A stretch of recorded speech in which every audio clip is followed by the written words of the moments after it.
Hi students, computer class day 5 में आपका स्वागत है। कंप्यूटर ट्रेनिंग कोर्स की इस क्लास में हम आपको कंप्यूटर में फाइल्स, डॉक्यूमेंट और स्प्रेडशीट को क्रिएट, सेव और एडिट करना सिखाएंगे। अगर आप कंप्यूटर में मास्टर बनना चाहते हैं तो वीडियो में आगे बढ़ने से पहले इजी टेक क्लास को सब्सक्राइब जरूर कीजिए। देखिए, जब आप कंप्यूटर में काम करते हैं तो सबसे कॉमन टास्क जिनके लिए कंप्यूटर का यूज़ किया जाता है उनमें से एक है फाइल्स को क्रिएट, सेव और एडिट करना। अब हो सकता है वो एक सिंपल टेक्स्ट फाइल हो जो हम नोटपैड में क्रिएट करते हैं, या डॉक्यूमेंट फाइल हो जिसे हम MS वर्ड में क्रिएट करते हैं, या फिर एक स्प्रेडशीट हो जो एक्सेल में क्रिएट की जाती है।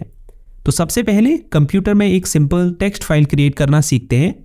कंप्यूटर में टेक्स्ट फाइल्स को क्रिएट, व्यू और एडिट करने के लिए टेक्स्ट एडिटर का इस्तेमाल किया जाता है, फॉर एग्जाम्पल नोटपैड का।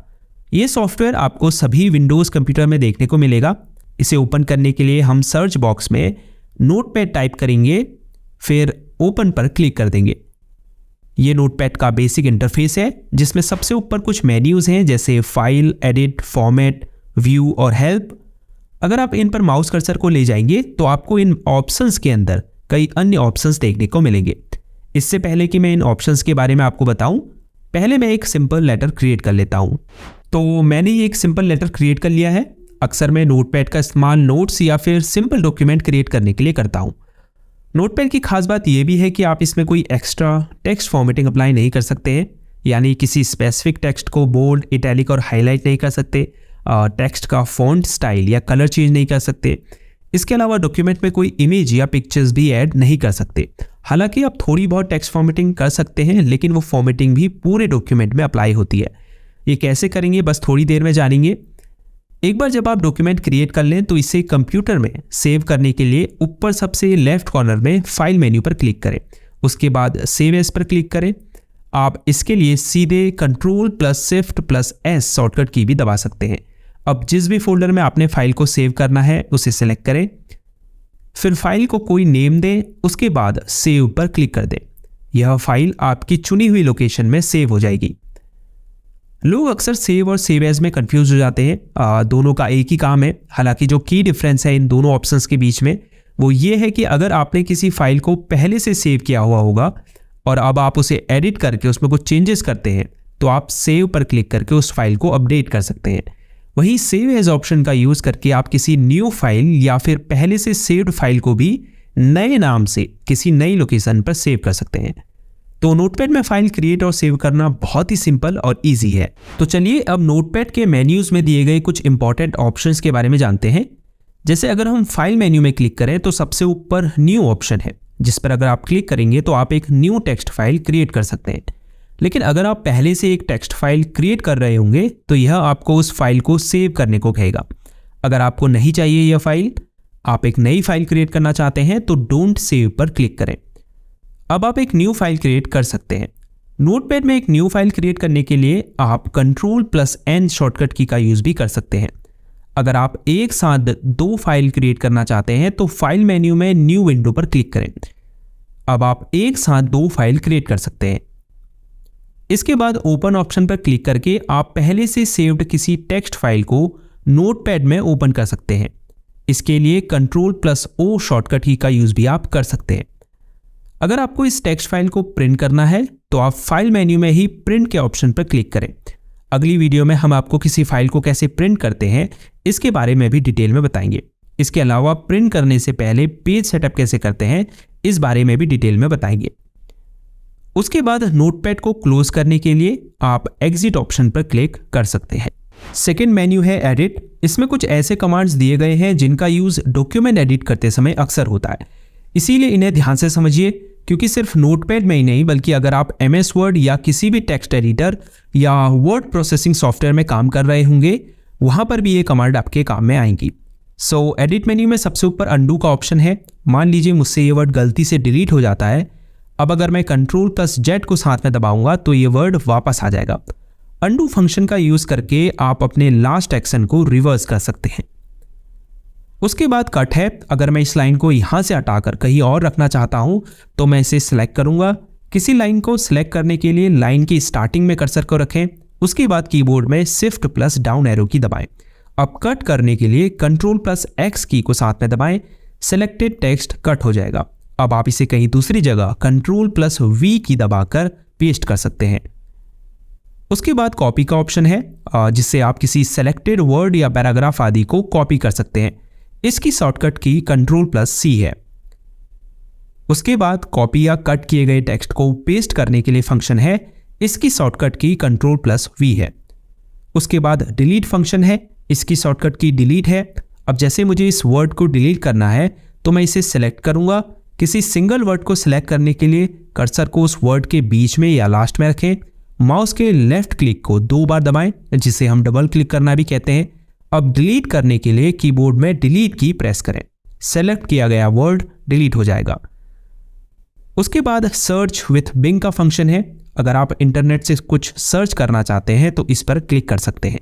फिर फाइंड फंक्शन है, जिसकी शॉर्टकट की Ctrl+F है। अगर आपको इस टेक्स्ट डॉक्यूमेंट में किसी स्पेसिफिक वर्ड या सेंटेंस को ढूंढना है तो आप कीबोर्ड में Ctrl+F की दबाएंगे, जिससे फाइंड डायलॉग बॉक्स ओपन हो जाएगा।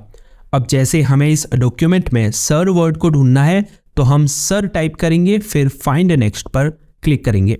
याद रखिएगा, आपको कर्सर डॉक्यूमेंट के स्टार्टिंग में रखकर किसी वर्ड को खोजना है, क्योंकि यहाँ आप देख सकते हैं सर वर्ड ऊपर है, और अगर मैं कर्सर इसके नीचे रखकर फाइंड नेक्स्ट पर क्लिक करूंगा तो ये मुझे कैन नॉट फाइंड सर का एरर शो करेगा। हालांकि आप डायरेक्शन में अप सेलेक्ट करके फिर अगर फाइंड नेक्स्ट पर क्लिक करेंगे तो आप देख सकते हैं वर्ड सर ब्लू कलर से हाईलाइटेड हो चुका है। अब अगर आप फिर फाइंड नेक्स्ट पर क्लिक करेंगे तो इस डॉक्यूमेंट में अगर सर वर्ड फिर यूज हुआ होगा तो ये जो ब्लू हाईलाइटेड कलर है उस पर मूव कर जाएगा। चूंकि इसमें और सर वर्ड यूज नहीं है तो कैन नॉट फाइंड सर का एरर यहाँ शो कर रहा है। अब ये फाइंड नेक्स्ट और फाइंड प्रीवियस फंक्शन है, जिसके बारे में हम बात कर चुके हैं, ये इनकी शॉर्टकट की है।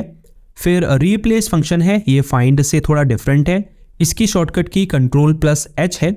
अगर आपको डॉक्यूमेंट में किसी स्पेसिफिक वर्ड खोजकर उसे दूसरे वर्ड से रिप्लेस करना है तो आप रिप्लेस फंक्शन का यूज़ कर सकते हैं। जैसे मुझे सर वर्ड को मैडम से रिप्लेस करना है तो मैं फाइंड वर्ड में सर टाइप करूंगा और रिप्लेस विथ में मैडम टाइप करूंगा, फिर रिप्लेस ऑल पर क्लिक कर दूंगा। इस डॉक्यूमेंट में जितने बार भी सर वर्ड यूज हुआ होगा वो मैडम वर्ड से रिप्लेस हो जाएगा। अगर आपको केवल एक वर्ड को रिप्लेस करना है तो रिप्लेस पर क्लिक करें। उसके बाद गो टू फंक्शन है, जिसकी शॉर्टकट की Ctrl+G है। चूंकि अभी वर्ड रैप इनेबल है इसीलिए अभी आप फिलहाल गो टू ऑप्शन का यूज़ नहीं कर पाएंगे, तो पहले हम वर्ड रैप डिसेबल कर देते हैं। इसके लिए फॉर्मेट मेन्यू में क्लिक करेंगे, फिर वर्ड रैप के चेकबॉक्स को अनचेक करने के लिए इस पर क्लिक कर देंगे। वापस एडिट मेन्यू में क्लिक करेंगे। अब आप देख सकते हैं गो टू ऑप्शन इनेबल हो चुका है। जैसे ही इस पर क्लिक करेंगे आपके सामने go to line dialog box open हो जाएगा। अब इसका यूज करके आप डॉक्यूमेंट की किसी भी लाइन में माउस कर्सर को मूव कर सकते हैं। उसके बाद सेलेक्ट ऑल का ऑप्शन है। पूरे डॉक्यूमेंट को सिलेक्ट करने के लिए आप Ctrl+A की को दबा सकते हैं। उसके बाद टाइम डेट का फंक्शन है। अगर आपको नोटपैड में current time and date enter करना है तो आप F5 की को दबा सकते हैं। तो एडिट मेन्यू में जितने भी फंक्शंस या ऑप्शंस हैं इनकी नॉलेज होना आपके लिए बेहद इंपॉर्टेंट है, क्योंकि आप किसी भी टेक्स्ट एडिटर या वर्ड प्रोसेसिंग सॉफ्टवेयर में काम करें, ये कुछ कॉमन टास्क हैं जिन्हें आपको डेली बेसिस में परफॉर्म करना पड़ता है।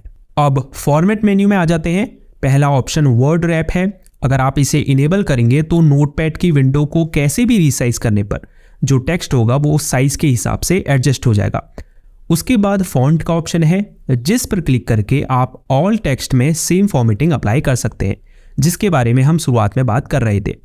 जैसे आप यहाँ से डिफरेंट फॉन्ट स्टाइल को चूज़ कर सकते हैं। फॉन्ट को रेगुलर, इटैलिक, बोल्ड और बोल्ड इटैलिक में रख सकते हैं।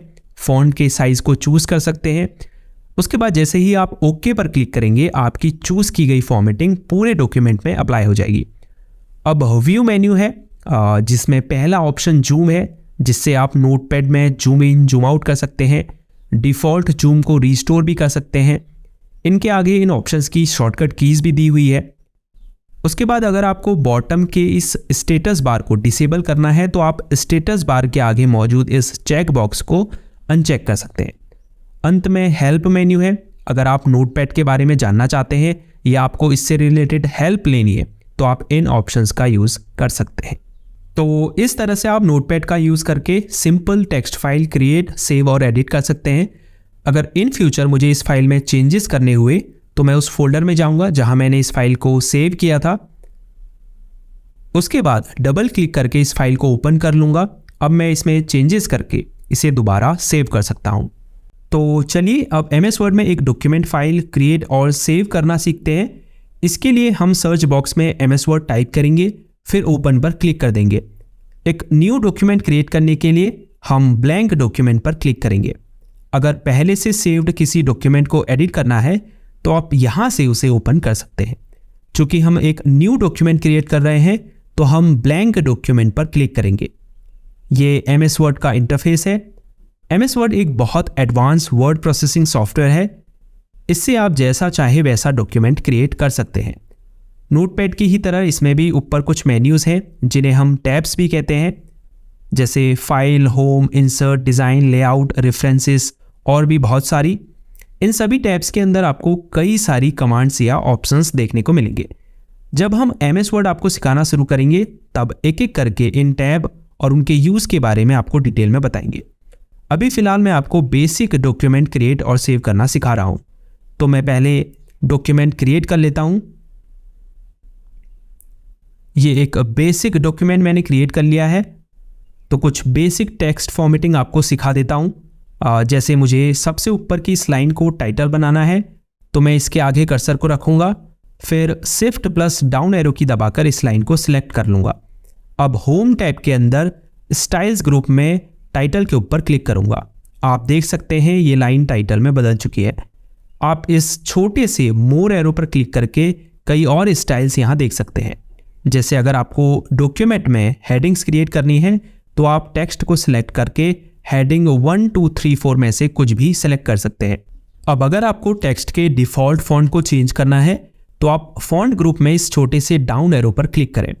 फिर आप इन फॉन्ट लिस्ट में से किसी भी फॉन्ट स्टाइल को सिलेक्ट कर सकते हैं।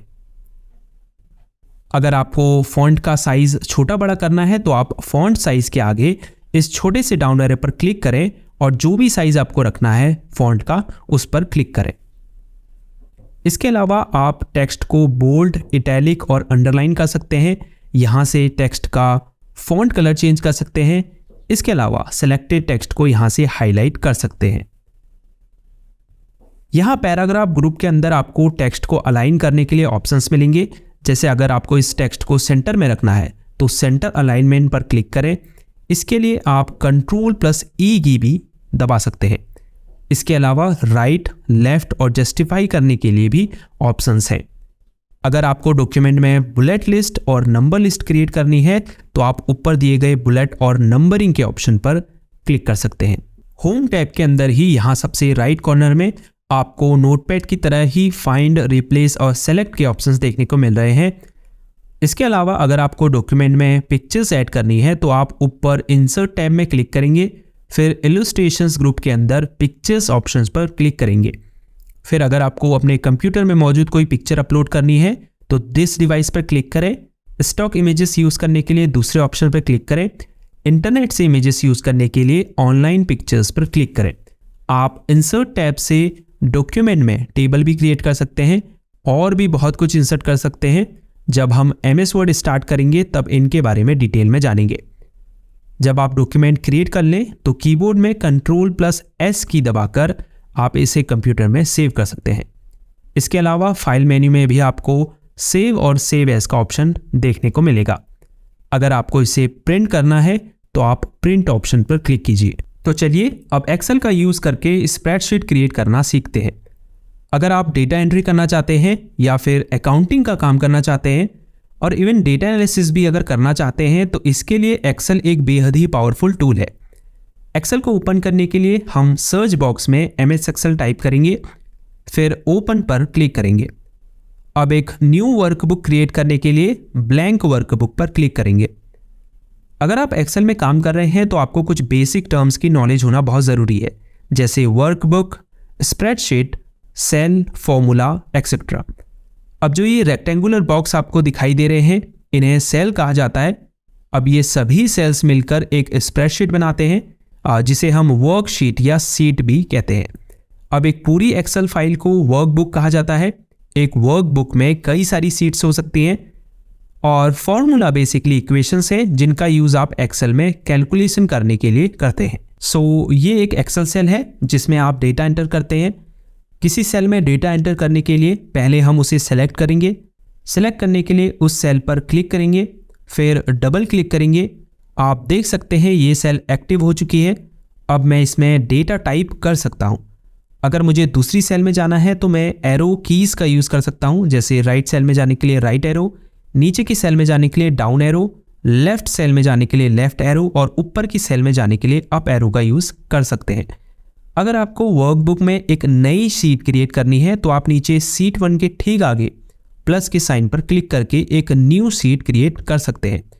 अब अगर मुझे इसे डिलीट करना है तो मैं इस पर राइट क्लिक करूंगा, फिर पॉपअप मेन्यू में डिलीट के ऑप्शन पर क्लिक करूंगा। अब थोड़ा एक्सेल के इंटरफेस का इंट्रोडक्शन आपको दे देते हैं। यहाँ सबसे ऊपर ये क्विक एक्सेस टूल बार है जिसमें कुछ टूल्स आपको दिखाई दे रहे हैं, जैसे वर्कबुक को सेव करने के लिए, एक्शंस को अनडू और रीडू करने के लिए, फिर ये छोटा सा डाउन एरो है जिस पर क्लिक करके आप क्विक एक्सेस टूल बार को कस्टमाइज कर सकते हैं। यानी कुछ और टूल्स जैसे न्यू, ओपन को यहाँ ऐड और रिमूव कर सकते हैं। उसके बाद ये फाइल, होम, इंसर्ट टैब्स हैं जिनके अपने अपने ऑप्शंस हैं। इस पूरे एरिया को हम रिबन भी कहते हैं। अगर आप राइट कॉर्नर पर इस अप एरो में क्लिक करेंगे तो आप इस रिबन को हाइड कर सकते हैं। उसके बाद ये नेम बॉक्स है जिसमें करंटली सेलेक्टेड सेल का नेम शो होता है। जैसे अभी हमने A1 सेल को सिलेक्ट किया है तो नेम बॉक्स में A1 शो हो रहा है। ये फॉर्मूला बार है जहां से आप सेल में फॉर्मूला लगा सकते हैं। अब ये जो अल्फ़ाबेट्स हैं ABCD, ये कॉलम्स नेम है। अगर आप इन पर क्लिक करेंगे तो ये पूरा कॉलम सेलेक्ट हो जाएगा। इस तरफ जो नंबर्स हैं वो रो को डिस्क्राइब करते हैं। सो आई होप अब आप एक्सेल के इंटरफेस को बहुत हद तक समझ गए होंगे। जब हम एक्सेल सीरीज स्टार्ट करेंगे तब आपको डिटेल में ये सभी चीज़ें सिखाई जाएंगी। अब अगर मुझे एक्सेल वर्कबुक सेव करना है तो मैं कीबोर्ड में Ctrl+S की दबाकर उसे सेव कर लूँगा। सो ये थी कंप्यूटर क्लास डे 5 जिसमें आपने कंप्यूटर में फाइल्स, डॉक्यूमेंट और स्प्रेडशीट को क्रिएट, सेव और एडिट करना सीखा। आई होप ये वीडियो आपको पसंद आई हो और इस वीडियो से आप बहुत कुछ नया सीखे हो। अगर ऐसा है तो वीडियो को लाइक करना बिल्कुल ना भूलें। अगर कोई सवाल या सुझाव हो तो नीचे कमेंट कीजिए, हम उसका जवाब आपको ज़रूर देंगे। अंत में जाते जाते चैनल को सब्सक्राइब करना बिल्कुल ना भूलें। इस वीडियो में इतना ही। See you in the next class. अपना ख्याल रखिएगा। तब तक के लिए गुड बाय।